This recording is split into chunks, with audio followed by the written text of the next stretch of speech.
Buenas noches, hermanos. En este día no estudiaremos el texto mismo, sino que haré una breve introducción a esta hermosa carta. 4 hombres salieron de la ciudad de Roma. Era alrededor del año 62, después del nacimiento de Cristo. Estos hombres estaban en camino hacia la provincia de Asia Menor. Estaba localizada en lo que se conoce en el presente como Turquía. Estos hombres llevaban consigo 4 de las composiciones más sublimes de la fe cristiana. Estos documentos eran tan preciosos que serían de un valor inigualable si estuvieran en existencia en la actualidad.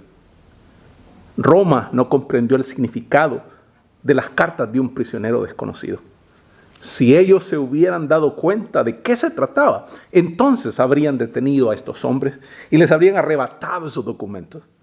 Cuando estos hombres se despidieron del apóstol Pablo, cada uno de ellos recibió una carta para llevar a la zona hacia donde se dirigían. Estas 4 cartas se encuentran en la Biblia y han sido llamadas las epístolas de la prisión o las cartas de la prisión. Porque Pablo las habría escrito mientras se encontraba en la prisión en Roma, esperando presentarse ante Nerón, quien era el César de esa época en particular. Pablo, como ciudadano romano, había apelado su caso ante el César y estaba esperando ser escuchado por él. Estos 4 hombres y sus lugares respectivos de destino pueden ser identificados. 1, Epafrodito era de Filipos y llevaba consigo la carta a los filipenses, tal como lo dice Filipenses 4:18. Tíquico era de Éfeso y llevaba la carta a los efesios, tal como lo dice Efesios 6:21. Epafras era de Colosas y llevaba la carta a los colosenses, según nos lo dice Colosenses 4:12. Y Onésimo, un esclavo fugitivo de Colosas, llevaba la epístola de Filemón, que era su amo. Filemón, verso 10. Estas epístolas presentan un cuadro compuesto de quién es Cristo, de la iglesia, de la vida cristiana y de la relación y funcionamiento de todas ellas. Estas facetas diferentes nos presentan la vida cristiana en su más alto nivel.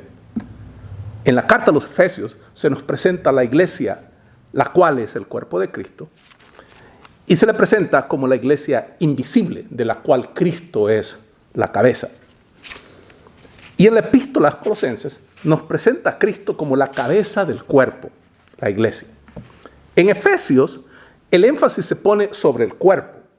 Y en la epístola a los Colosenses, en la carta a los Colosenses, el énfasis está en la cabeza, quien es Cristo. En Filipenses se presenta la vida cristiana con Cristo como la fuerza dinámica, el poder que te mueve. El apóstol Pablo dijo en su epístola a los Filipenses, capítulo 4, versículo 13, todo lo puedo en Cristo que me fortalece. Ahora, Filemón presenta el vivir cristiano en acción, actuando en una sociedad pagana, similar a la nuestra hoy en día. Pablo le escribió a Filemón, quien era el amo de este esclavo Onésimo, para decirle, como leemos en su carta a Filemón, versículos 17 y 18, así que, si me tienes por compañero, recíbele como a mí mismo, y si en algo te dañó o te debe, ponlo a mi cuenta. En otras palabras, el evangelio durante el primer siglo era algo practicado en la vida diaria y funcionaba. Y eso es lo que vamos a ver en el estudio de esta carta a los Efesios, así como también en las otras que estudiaremos en el futuro.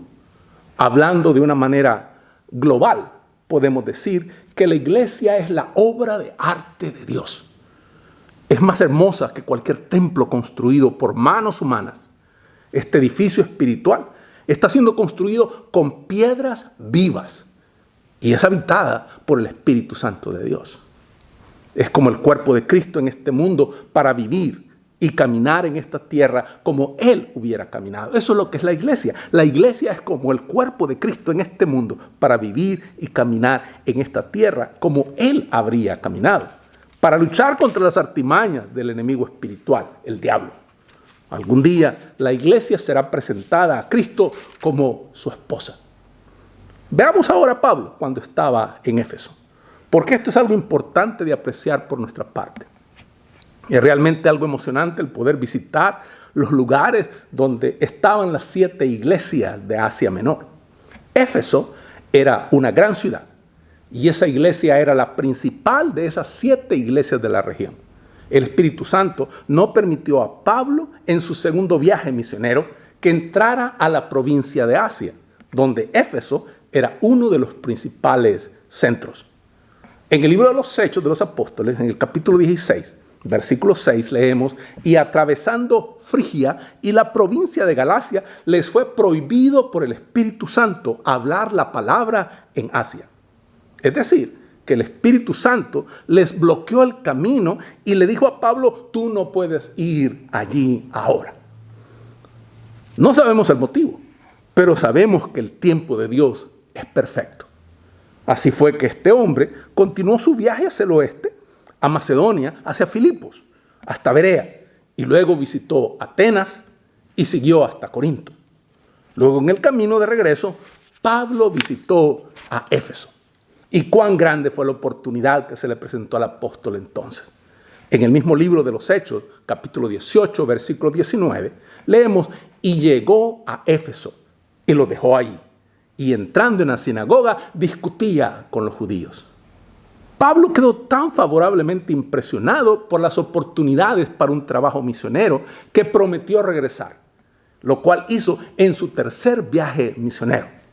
Allí descubrió que otro misionero llamado Apolos había estado allí en el intervalo entre su segundo y su tercer viaje misionero. Apolos había visitado Éfeso.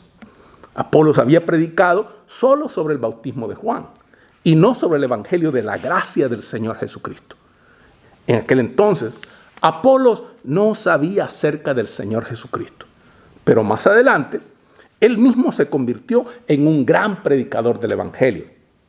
Pablo comenzó entonces un ministerio de gran alcance en Éfeso. Por 2 años enseñó en la escuela de alguien llamado Tirano. Y el evangelio penetró en cada centro de la provincia de Asia. Evidentemente, fue en ese tiempo que las iglesias mencionadas en el 2 y 3 capítulo de Apocalipsis fueron fundadas por el ministerio de Pablo. En aquel día, como en el día de hoy, había millones de personas viviendo en esa región. Era el corazón del Imperio Romano. La cultura de Grecia ya no se encontraba en Grecia. Se desarrollaba a todo lo largo de la costa occidental de lo que hoy es Turquía, y que en aquel tiempo llamaban Asia Menor. Allí es donde Éfeso era la ciudad principal. Era un gran centro cultural y un gran centro religioso. El clima era agradable y era un hermoso lugar para visitar. Es más, los emperadores romanos acudían a esta zona para pasar sus vacaciones. Y allí es donde el evangelio tuvo su mejor acogida. Así, Éfeso era la ciudad principal de Asia Menor y probablemente de toda la sección oriental del Imperio Romano. Solamente era superada por Roma. Había sido fundada en el año 2000 a.C. por los hititas. Fue lo que llamaríamos una ciudad oriental, asiática, hasta el año 1000 a.C., cuando entraron los griegos. Allí uno podía ver una mezcla de las civilizaciones del este y del oeste, civilización oriental y occidental. Por un largo periodo de 2500 años, Éfeso fue una de las ciudades más grandes del mundo. Tenía un puerto que hoy ya no existe. Se encuentra actualmente obstruido por sedimentos y el mar se encuentra a varios kilómetros. Cuando Pablo fue a esa ciudad, al entrar al puerto y desembarcar, se encontró con una calle muy hermosa de mármol blanco. Era una calle muy ancha y el mármol para su construcción había sido traído de las canteras del monte Prión. El templo de Diana en Éfeso era una de las 7 maravillas del mundo antiguo. Fue el mayor templo griego jamás construido. 4 veces más grande que el Partenón en Atenas, pero muy similar al Partenón. Fue construido en un pantano sobre un fundamento artificial de pieles y carbón vegetal, de manera que no era afectado por terremotos, que son muy comunes en esa área. El arte y las riquezas de los ciudadanos de Éfeso contribuyeron a su embellecimiento. Tenía, dicen los historiadores, 127 hermosas columnas, algunas de ellas artísticamente talladas y pintadas. El templo también guardaba grandes obras de arte, como por ejemplo se relata de un hermoso cuadro que representaba a Alejandro Magno arrojando un rayo. Y dentro de ese hermoso templo se encontraba el ídolo de Diana. No era la hermosa Diana de la mitología griega, no era la diosa de la luna, era la concepción oriental de la diosa de la fertilidad, un ídolo vulgar y con muchos pechos.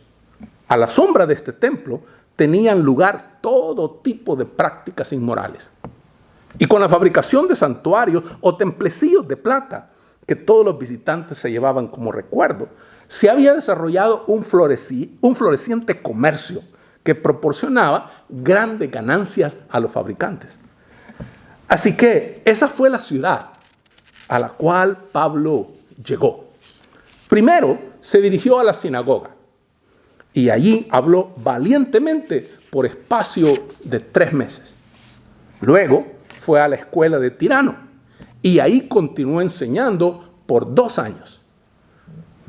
Dice Hechos 19, verso 10, de manera que todos los que habitaron en Asia, judíos y griegos, oyeron la palabra del Señor Jesús. Este fue probablemente el momento culminante del trabajo misionero de Pablo. Él consideró a Éfeso como una gran oportunidad y se quedó allí más tiempo que en cualquier otro lugar. Los habitantes de Éfeso escucharon más enseñanza bíblica de Pablo que otros pueblos. Y ese fue el motivo por el cual él pudo escribirles sobre las profundas verdades que esta carta contiene. Efectivamente, Pablo podría escribir más adelante en su carta a los Corintios, en el capítulo 16, versos 8 y 9, diciendo, pero estaré en Éfeso hasta Pentecostés, porque se me ha abierto una puerta grande y eficaz, aunque muchos son los adversarios.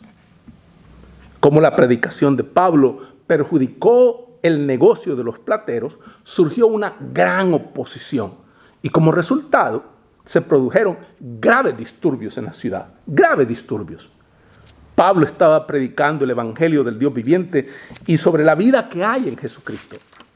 Dios le protegió de forma sobrenatural y le animó a continuar en su labor, según nos lo dice Hechos, capítulo 19, de los versos 23 al 41. Pablo amó a esa iglesia. Su última reunión con los líderes espirituales de esa iglesia fue una tierna despedida en la playa. Hechos 20, del 17 al 38. Un gran número de personas se convirtieron a Cristo. Por ello creemos que el evangelio fue más efectivo en esa zona que en cualquier otro lugar y que en otras épocas en la historia del mundo. Aquella iglesia fue la de más alto nivel espiritual. Nos resulta sorprendente que viviendo aquellas personas en una ciudad pagana, comprendieron tan bien las verdades de esta carta. Si no hubiera sido ese el caso, Pablo no les habría escrito a los creyentes de Éfeso en esos términos. Además, en el libro de Apocalipsis encontramos que Éfeso fue la primera de las 7 iglesias de Asia, mencionada en una serie de iglesias que nos ofrecen ciertas descripciones del desarrollo general de la historia de la iglesia. Allí vemos que Éfeso se destacó como la iglesia de mayor profundidad espiritual. De los 6 capítulos, los primeros 3 capítulos son doctrinales. Tratan sobre el llamado celestial que tiene la iglesia.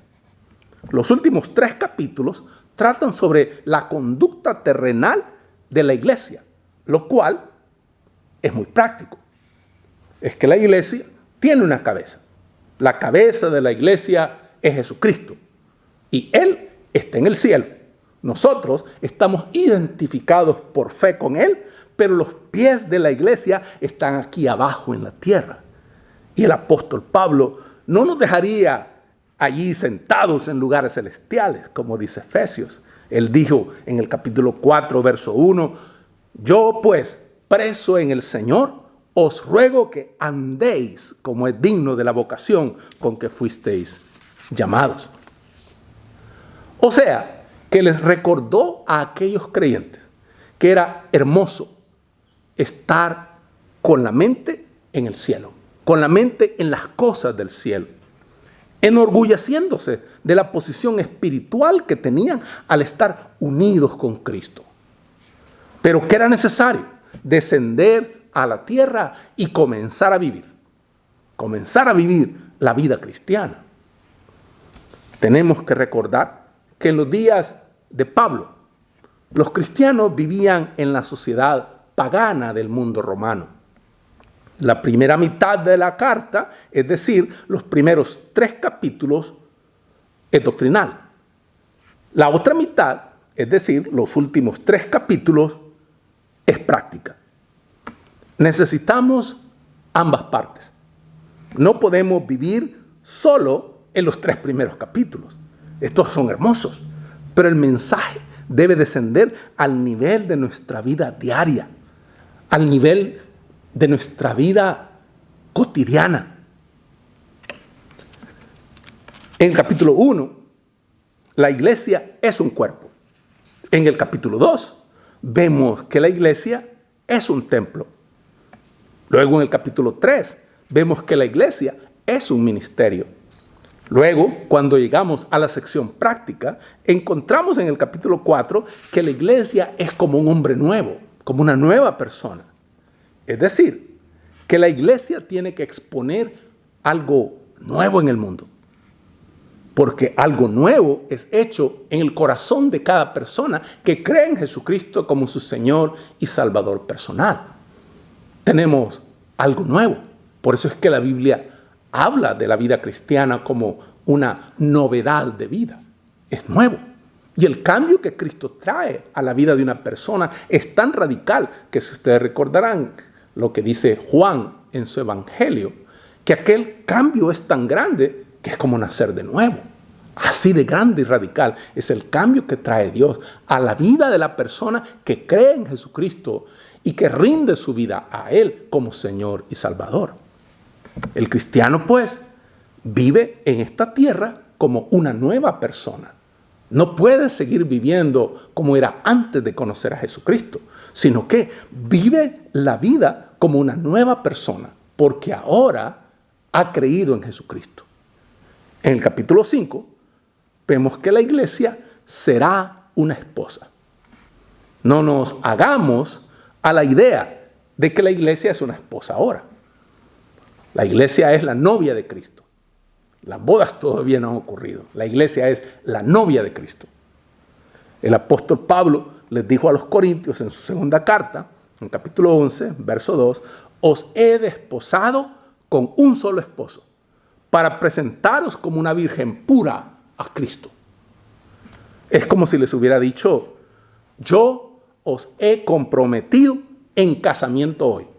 Y algún día la iglesia será la esposa de Cristo. Luego en el capítulo 6, la iglesia es un soldado.